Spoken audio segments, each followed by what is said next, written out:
Welcome to the Slow Living Collective podcast. I'm Amy, wife, mother of two and devoted homemaker. Join me on this journey as we explore the beauty of slow and simple living, where life unfolds at its own unhurried pace.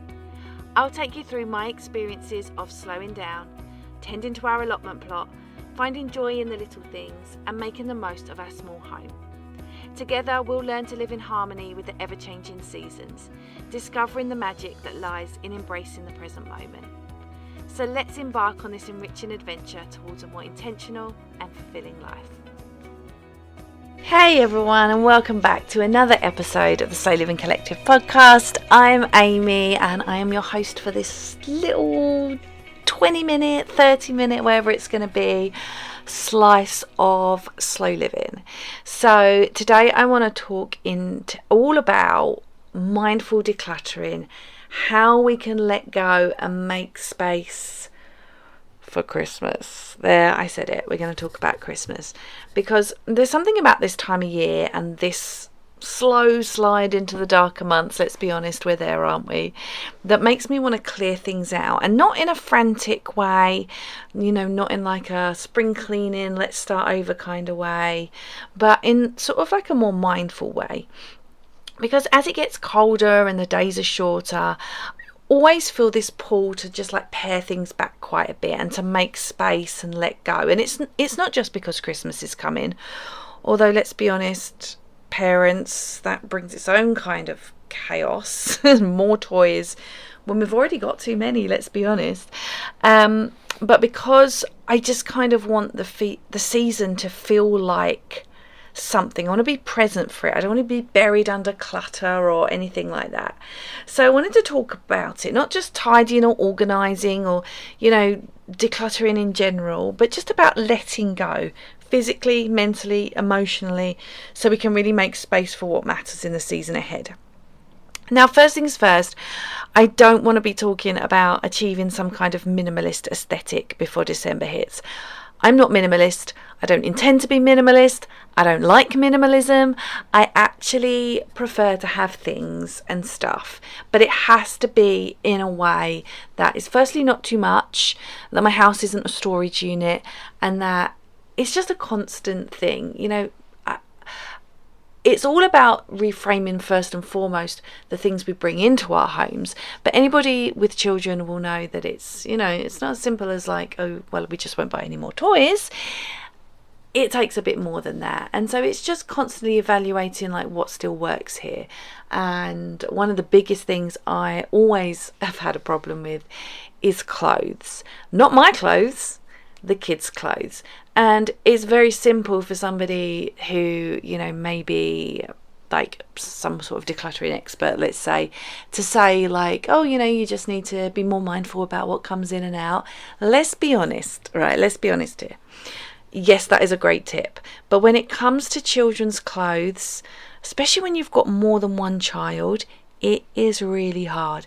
I am in a constant state of flux over clothes. And it's not just the washing, drying and putting them away, which, oh my goodness, I get stuck after washing. Sometimes they get to drying with my husband's help into the tumble dryer. Putting them away. Putting them away. That is where it all falls down. But it's not just that. It's not just the day-to-day. It is the fact that somebody is always growing out of something. Somebody always needs something new. And some things can be passed from one to the other. And it is just a state of admin that I cannot deal with, because new stuff has to come in because we've grown out of stuff, but then we also have to identify, well, what have we actually grown out of, and can we keep it? Are we going to keep it for the second one? And where am I going to store that in the interim? I hate nothing more than getting rid of something and then having to rebuy it later down the line. So yeah, it's just this constant state of, you've got things that we're growing into, we've got things that currently fit just right, we've got things we are growing out of. We have in the growing out of section, we have things that could we potentially save that for the second one, and then we're also having those things with the second one, things we're currently wearing, things that we've just bought, things that we're growing out of. What do we do with it when it gets to the end of the line? Oh, I'm tired even thinking about it, to be honest. So yeah, we're obviously not talking about kids' clothes today, but it's just about, it goes far beyond just decluttering and being minimalist. Now listen, I live in a 650 square foot split level flat with 2 kids, a husband and a cat, and I am definitely not here to tell you to live with just 3 mugs and a blanket. What I'm saying is clutter has a way of filling our spaces, our heads, our nervous systems, and sometimes the lead up to a big season like Christmas, that clutter can become the thing that tips us over. So traditionally, let's say, there are points in the year where we feel the need to declutter. Usually in the new year we like a reset, and sometimes we also like that around spring, right? But what if we used this period, very late autumn, early winter, to just be more naturally reflective? This is a winding down season. What if we gently declutter and simplify? What if we made space now so that when Christmas arrives we are just not scrambling to catch up, and instead we are grounded, present, and actually able to enjoy it? And so I'd like to start by talking about our physical space, because I think this is the one that has the most immediate impact. And I'm not going to suggest you do some full-on purge while also trying to just live your life. I'm trying to explain about mindful bite-sized decluttering. Maybe it's one drawer or a corner or a shelf. Ask yourself, do I want to carry this into winter? Do I want to clean it, store it, trip over it? And really think about it. If the answer is no, then I think that's probably your invitation to let it go. So in our home, which is particularly small, I like to begin with areas that get the most traffic and the most stress. Now they're always, especially downstairs, we've got a semi-open plan kitchen and living room. There is a walkway to where you go between the two, and people will always leave their toys there. But it's also a natural dumping spot for bags when we come in. When we're bringing stuff into the kitchen, it naturally just gets really busy, and it drives me insane tripping over it. But sometimes I'm the cause of the problem too. So that is, I would say, an area that gives me the most has the most traffic and gives me the most stress. Just like as well the hallway. When we come in, we have a very small hallway. So places like the kitchen, the hallway, a toy space, these are spaces that carry the most noise physically and energetically, but also clearing them makes the biggest difference. So what I do is I go quite slow. I don't aim for perfection at all. And I just keep asking myself, does this help or hinder my peace right now?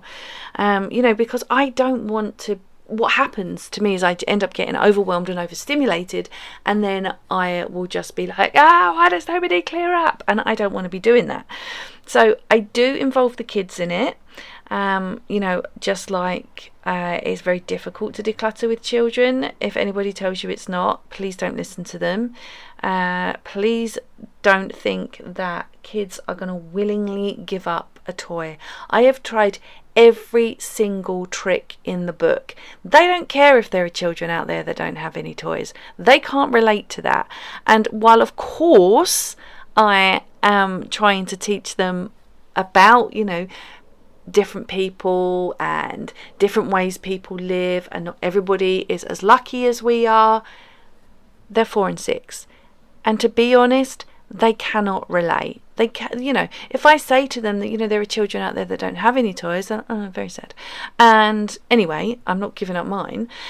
And, that's something that takes time to develop. So if anybody tells you, just get your kids to help and tell them that they're giving their toys away to somebody less fortunate, I dare say most of them won't be able to relate to that. Mine certainly couldn't relate to that.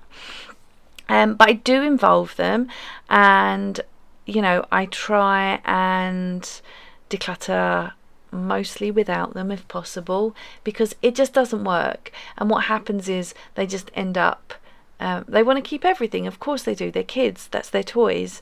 And if I pulled something out and said, but you haven't played with this for 6 months, they'd be like, well, I will now. And so it is a bit of a thankless task. I try. It's definitely not seamless, but it does teach them that letting go is part of living, and space isn't something that we fill just for the sake of it. And of course, it's very difficult. They are still very young, and I expect that might improve as they get older. But another thing we do is mental decluttering. And I think this is the part that often gets missed out. So we declutter drawers and things, but we don't sort of really declutter, our expectations. We try and simplify our spaces, but we forget to simplify our minds. And I think this is especially important in the run up to Christmas, when the pressure starts to build up. There's lists and comparisons and expectations of how it quote unquote should be. And let's be honest, some of that pressure lives in our heads long before it shows up in our homes. And so I like to sit down and just think, like, what am I carrying into this season that doesn't serve me? What stories or assumptions or pressures? I often will go on social media, and I will see people in July, or maybe even earlier than that, because I've never done it, booking Christmas activities for their kids, like train rides and visits to the North Pole or whatever. And sometimes I'm like, I don't do that for my kids. Am I a bad mom because I don't do that for my kids? Like, I'm sure it's super magical, but number one, that's a lot of money, and there's absolutely no judgment in how anybody else spends their money, but that's kind of not how we live. And that's a lot of money. Is that money that we could spend elsewhere, that we would actually get more use out of all year long? Now, obviously, we home educate, so we have a lot more expenses than if we put them in school. We have a lot more classes and extracurriculars, maybe, I don't know, because obviously everybody would do that. We tend to have more days out than I would say the average family does, because we're doing home educating things. We have we usually have one membership a year, where some years we've had the zoo. This year we've got a museum membership. So it is, I could take my kids on a number of amazing Christmas things, but that would significantly impact some of the other things that we do. And I'm so protective of our budget, and it's funny because I recently had a conversation actually with my husband, because I was out shopping with the kids, and they were like, we want a toy. And I'm like, but we don't just get a toy. We don't just, decide one day I want a toy. Like, you've got too many toys for a start. But we don't just decide we want a toy. They get a little bit of pocket money, not for doing chores or anything. They just get pocket money. And it's only a little bit. It's £1 a week.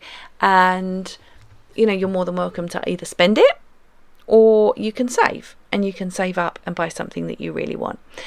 And of course we will sometimes treat them, of course we will. But so often they, because they're kids, of course, we want a toy. And I'm like, well, we're not getting a toy. And I'll often say, we can't afford it. We can't afford to buy a toy every time we go to the shops multiple times a week. That's not affordable. And I was saying to my husband the other day, I said, I have this feeling that the kids think we're absolutely poor and destitute, because I'm always like, no, we can't afford that. And sometimes my eldest has said, like, oh, maybe one day we'll be able to afford it.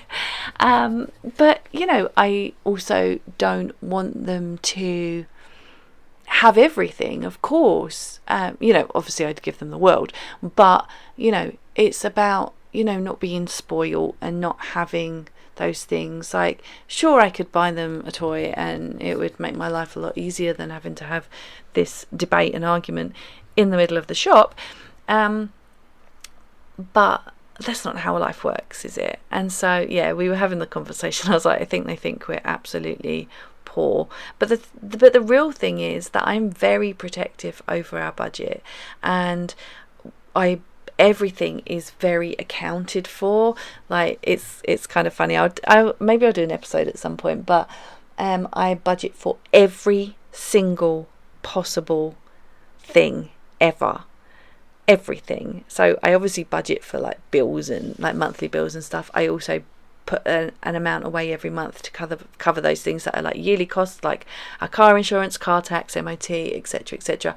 I even have things like enough in that budget, in our yearly sinking fund budget, to pay for everybody to have new glasses if they need to. We only have eye tests every other year, but enough for that. And then I also budget for the kids' activities that they do, so like their extracurriculars, because some of them are paid sort of like termly, their home ed stuff. I budget for everything. I even give myself an allotment budget, which I save a little bit every month, and then I know that that money is always there. It's always there, and it's always being topped up. So I'm just very tight on our budget, but yeah, the kids think that, yeah, I don't know, they must think like Daddy works all week and Mummy's always saying that there's no money. But we prioritise things like eating organic, and that is not cheap. So it's just I know I went off on a complete tangent there, but the comparison and the expectation around Christmas, particularly with children, I often, sometimes it even gets me, and I want our Christmas to be slow and simple, and I work really hard to make that possible. But then I'm like, should I be taking the kids on this fancy train, and should I be taking them to see Santa, and should I be doing this? Like, am I giving them a bad childhood? I mean, I didn't do those things either, but yeah, so the comparison is the thief of joy, right? But it can show up, so you just have to really question or sit with yourself and be like, what things am I carrying that I can get rid of? Maybe it's the idea that you have to do all the traditions or buy all the gifts or create some picture perfect festive experience because you see it all over Instagram and how it just lives rent free in your brain. But think about it for a second. What would it look like to let that go? To say, actually, we don't need 12 different types of biscuits. We don't need matching pajamas. We don't need to go on the train. We don't need to. We don't need a handmade advent calendar. What if less was actually more? And this leads nicely into the idea of creating space for what matters, because decluttering isn't just about removing things. It's not about just making your home empty. It's about making it feel like a place you want to be in as the nights draw in. And when the mess lessens and the mental noise is quiet, what's left is you, your family, your connection. They're the parts of the season that actually matter. And for me, that means room to breathe, space to sit and read with the kids, a kitchen that doesn't make me want to scream every time I'm trying to do something, a mindset that just allows slowness and allows imperfection. And that welcomes a simpler kind of Christmas, one with much fewer expectations and fewer things and more presents. And less presents as in, physical presents, not presents from Santa Claus himself. And so if this resonates with you, and I'm guessing that it might, I want to invite you to join me for my seasonal workshop, which is designed exactly for this moment of the year. I run this every year, and it's a cozy and no pressure space to just help you slow down, simplify, and create a Christmas season that actually feels good to you. It's not performative, it's not exhausting, it's just grounded, intentional, and kind to your nervous system. So we talk about simplifying traditions, making space in your home, and crafting a season that is rooted in connection rather than chaos. So if you're craving that, it is there for you. You can find all the information in the notes under this episode. I only run it this time of year, obviously, because it's a Christmas workshop, but it is absolutely perfect for this time of year. So please check that out. It is super affordable. It is just a quick, less than an hour workshop. It comes with a workbook, and it just helps you reframe the season. Okay, back to the episode. So here's the thing. Autumn and early winter, it gives us this gift the chance to clear before the clutter comes, to be proactive instead of reactive, and to choose what kind of energy we want in our home before the Christmas season arrives and just, let's be honest, takes over. And you don't need to overhaul everything. You just need to take a moment and notice where the tension is. So here is your permission. You can clear the cupboard. You can donate the toys that aren't used. Maybe decide whether your kids are old enough to do that with you or not. And recycle the pile you've been avoiding. Say no to overcommitting. Question the stories about how Christmas should be in your head. And in that space, you should be able to find the calm and the clarity and the joy that you've been craving all along. Because the Christmas season is not about doing it all. It's about doing what matters, and what matters to you, not what everyone else is doing. You don't got to go on the train, okay? You don't have to do it. And just having enough room and enough energy to actually enjoy it all. Right, I'm going to leave that here for today. Remember, you can check out my Simple Christmas workshop. It's all in the show notes. You can just click through. It will just be under this episode. So you can just click through and find that. It'll also be, if you are signed up to the Slow Living Collective Substack email newsletter that comes to your inbox, all the information will be in there as well. So thank you so much for listening to today's episode.